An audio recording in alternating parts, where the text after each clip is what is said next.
Hey everybody, and welcome to another episode here on Talkdaily. Hopefully you have a great day wherever you are in the world, and let's dig straight to the story that comes to us from Car and Driver and written by Mike Duff.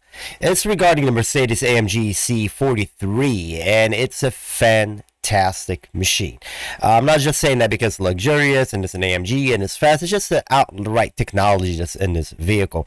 Now, understand that four-door saloon, four-door car. It's really not. If you're thinking this is a race car, you're taking things in the wrong perspective. It's a luxury car, and part of luxury is just having extra horsepower, extra handling, extra comfort. That's what you're paying for. This engine in the 43 comes with a 2.0 liter. So it's a four-cylinder engine. You might think to yourself, well, that's not luxurious. I want my V6 bi-turbo that was in the previous generation. That's no longer the case. You got a four-cylinder engine. And it's a fantastic engine. It truly is a fantastic engine. This article, they talk about the technology that's in it. So they're discussing the fact that it has an electric turbine engine, which is the point that I'm trying to get to here. Just going on with the picture, it shows you a nice picture of the car driving around, looking all pretty. This is obviously south of France. Not obviously, but they mention it. I mean, this kind of looks northern France, but let's put it. I mean, if you don't know, if you ever been to Europe, there's those cobble roads. We don't really have those in the state, but they're really like. I mean, we have those in LA. Haha, LA roads, right? All the potholes, but it's so the suspension design to cope with all these things. Again, there's a lot of beautiful picture. I really encourage you to look at those pictures at your own time in the article. But what I'm trying to get to, I mean, look at this shot. They're mainly showing you the background. I was just in Europe lately, so I totally understand. It's gorgeous, but nobody really has these cars. I don't really see them that much. Most people have like little diesel. But anyway, that's beside the point.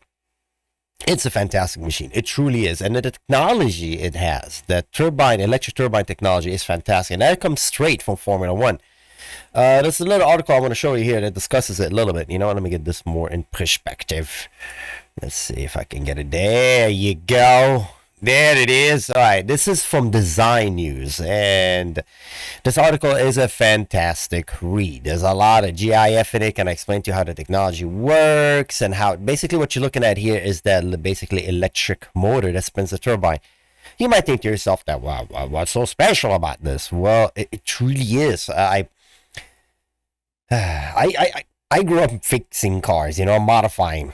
Blah blah blah, big deal. The deal is that we put turbines on engine to give it more power, and you go back 10 years ago and we couldn't do this. You couldn't 15 years ago. The turbine, you only could put a big enough turbo because it makes lag. So you had the little, you give it power, you wait until 3,000 something RPM, 2JZ engine, super engine, whatnot, and it takes forever to spool that turbine. But now Mercedes has the technology where it allows it to spool very quickly, so it's able to make power. So going back to the I mean again, this is a great read. It kind of explains it. It comes straight up, and let me give credit to who wrote it. Dan Carney. It's written by Dan Carney. It truly is fantastic, and it's April 28, 2022. It's not that old of an article. And I talk about Garrett working hand in hand with Mercedes to make this technology feasible. It truly is fantastic, and that's what you're really getting into right now. You don't really anymore need that big engine displacement. You could basically have this turbine spooling at very low RPM. You could notice that I'm talking on and on and on about this technology, because that is what you're really paying for in this Mercedes. You're getting a smaller engine, you get a good amount of MPG, and you get 400 something horsepower. That's a lot. It's insane. I mean, I have an engine that I thought was fantastic, 4G63. Man, that is like ancient engine. Right now, that engine, yeah, you can make 400 horsepower out of that engine, but it requires a lot of lag. It's not drivable. Again, you get 400 horsepower out of reliability, comfort, safety. It's fantastic. I think Mercedes did a great job with this technology, and it's definitely going to go on and on and bunch out of lineup. Again, that's a close-up of it. That's a Garrett control unit. and that's the electric motor. And basically what it does, it allows the turbine to constantly spool, so even when you're letting go off the gas, the turbine is just ready for you. The moment you want power, boom, you just get that air and you get extra fuel, and then off you go. You don't have to anymore wait for the hot side to spool the cold side. Hot side is the exhaust side, the cold side is obviously where the air is gets sucked in into the turbine, and that's a picture of it.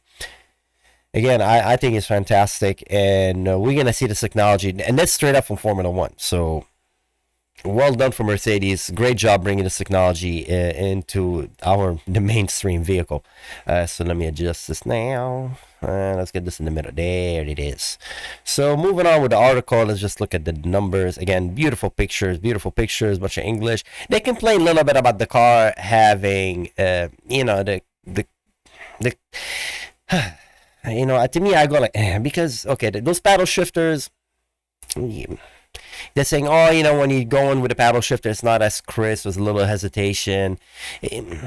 Again, they're there as a toy. Don't take it too serious, okay? It's a Mercedes. Just put it into drive and just go. That's literally the purpose of this car. But, yeah.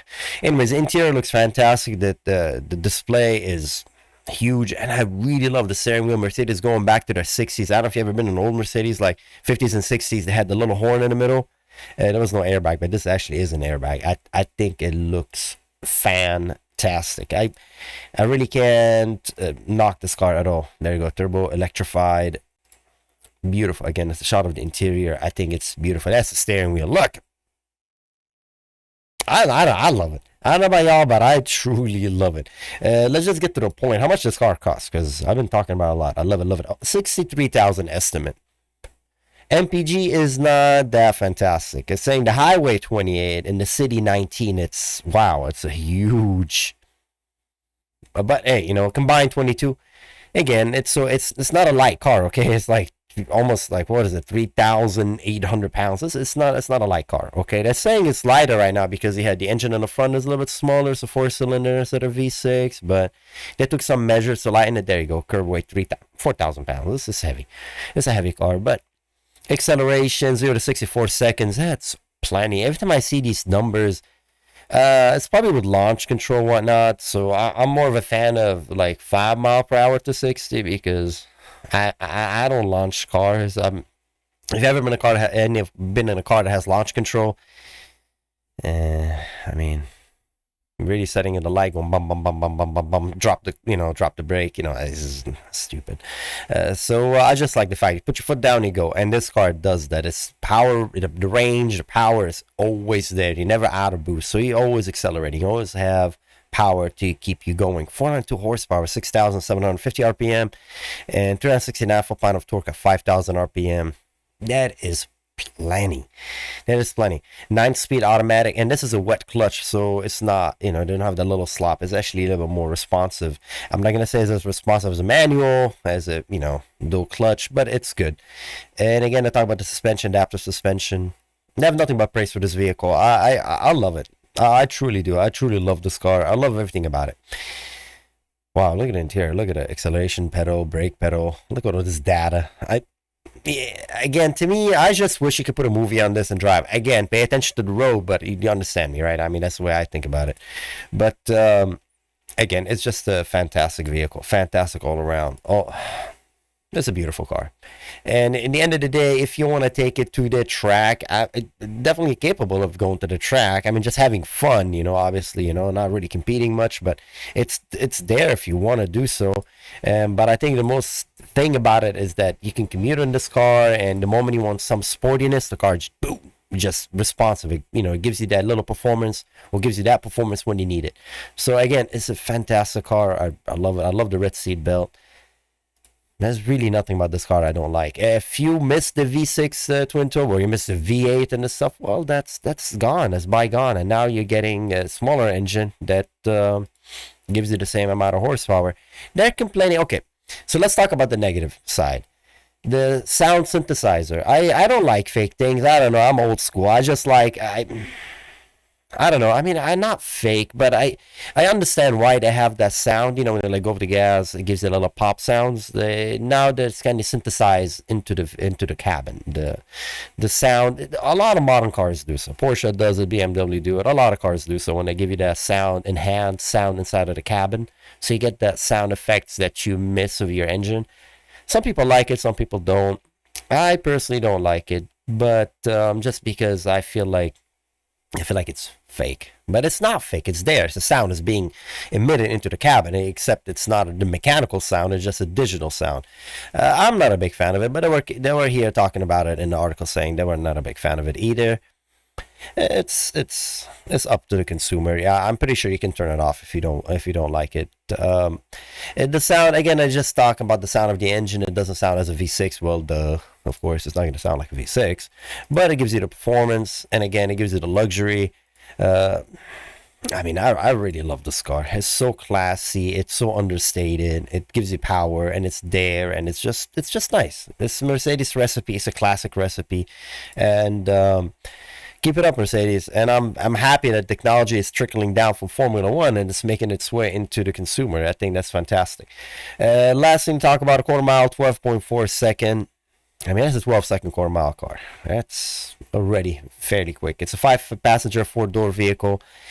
And again, I really don't see any negative about it. I'm pretty sure it's not going to perform as a sport car. So get over that. Yeah, it gives you some performance. It's not going to be the best for a sport car. It's not an M3. It's not an M4. So having said so, good job for Mercedes, and I can't wait for this car to make it to the States. It's a fantastic car. It truly is. If you love Mercedes and you love the 4-door Mercedes and you don't want to get the big engine and pay the heavy price, you can get this for 60,000. You get a 4-cylinder, but that 4-cylinder making 400 horsepower and 374 pound of torque. That is plenty. Anyway, as always, thanks for watching. Let me know what you think in the comments below, and I'll see you next time. Take care. Bye bye.